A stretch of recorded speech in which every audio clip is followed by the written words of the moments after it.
কান্ডা দইরাই না বাইতুল মোকরম ঢুকায়া বাহাস করে মইলে তোমরা থাকবা দেশে লাল আমরা থাও সব জায়গাত বাতিজা দলিল খুঁজছো না তোমরা ইসলাম ডারে বাপ ডাহাইলেছ। মুসলমানদের বাবা কয়জন? অনেকে বলে পীর বাবা, কেবলা বাবা, দয়াল বাবা, অমুক বাবা, তমুক বাবা। এত বাবা আসল বাবা কে জানতে চাই। ভাই, মুসলমান কেন, অমুসলমানেরও বাবা কয়জন? একজন। জন্মদাতা বাবা, তিনি হলেন কি বাবা। এছাড়া আর মুসলমানের আসলে প্রকৃত অর্থে কোনো বাবা, শ্বশুরকে যে আমরা বাবা বলি সেটা কি আমাদের রিয়েল বাবা হিসাবে বলা? ওইটা তো বাবার মতো মর্যাদা তুল্য। এই ফতোবাজি করতে করতে করতে করতে কিন্তু ইসরায়েল আইন না ফিলিস্তিনের কলজার ভিতরে ডুবাই দিয়া ফিলিস্তিনটা শেষ করে দিতেছ। এই তোদের ফতোয়ার কারণে আজকে ইসলামটা 12টা বেজে গেছে।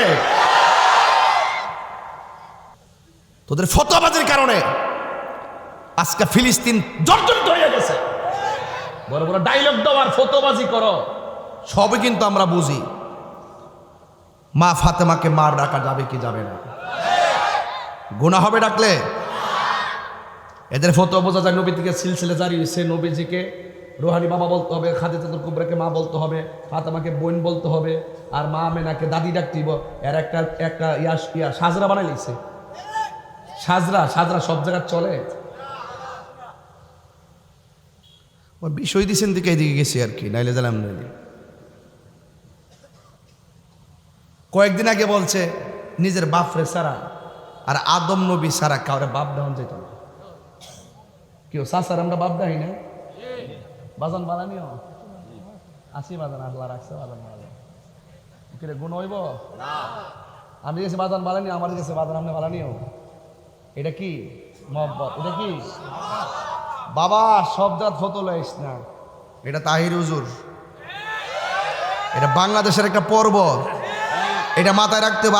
আর একটু গুরুত্বপূর্ণ জায়গা যদি যাইতাম পারি তাহলে তোমরারও খবর আছে। কান্ডা দইরাই না বাইতুল মোকরম ঢুকায়া বাহাস করে মইলে তোমরা থাকবা দেশে লাল আমরা থাও।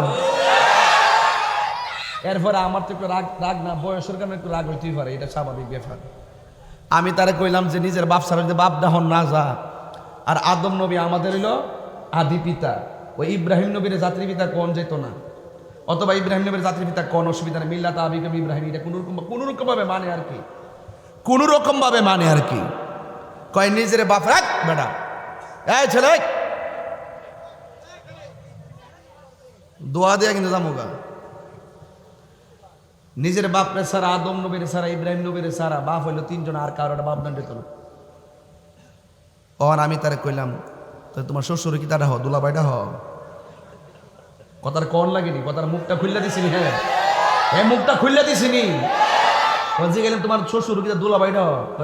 এটা কি দা তো এইটাই তো এইটা। তুমি আমার যে ফতোয়া দো, আমি তো তাকওয়া দিমু। একটা ফতোয়া, একটা তাকওয়া বুঝতে হবে, ফতোয়া বুঝতে হইব। কথা কোন ঠিক না বেঠি? সব জায়গাত গাদ্দারি করো না, ইসলামটা গাদ্দারিতে চলে না। টুকরা টুকরা বানাই লাইছো ইসলামটারে, টুকরা টুকরা বানাই লাইছো। সব জায়গায় দলিল তালাশ করো না। একটা আছে প্রেম, একটা আছে ব্রেন। প্রেমে বুঝতে হইব।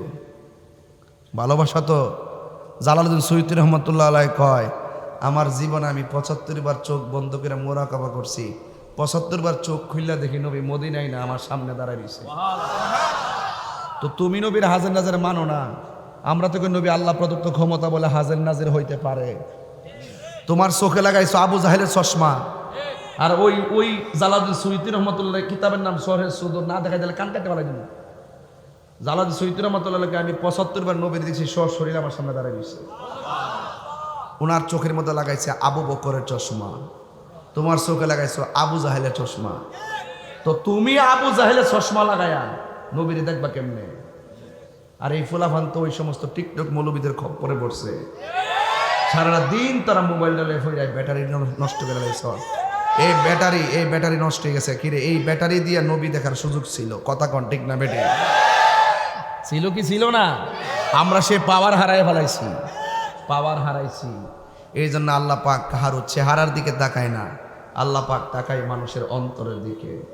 যার অন্তর ঠিক তার সব ঠিক। অন্তর যদি ঠিক থাকে কবরে গেলে লাশ পচত না, কবরে গেলে লাশ পচবে আর অন্তর যদি ঠিক না থাকে কবরে যাওয়ার পর বাস পচার আগে লাশ পচে যাবে।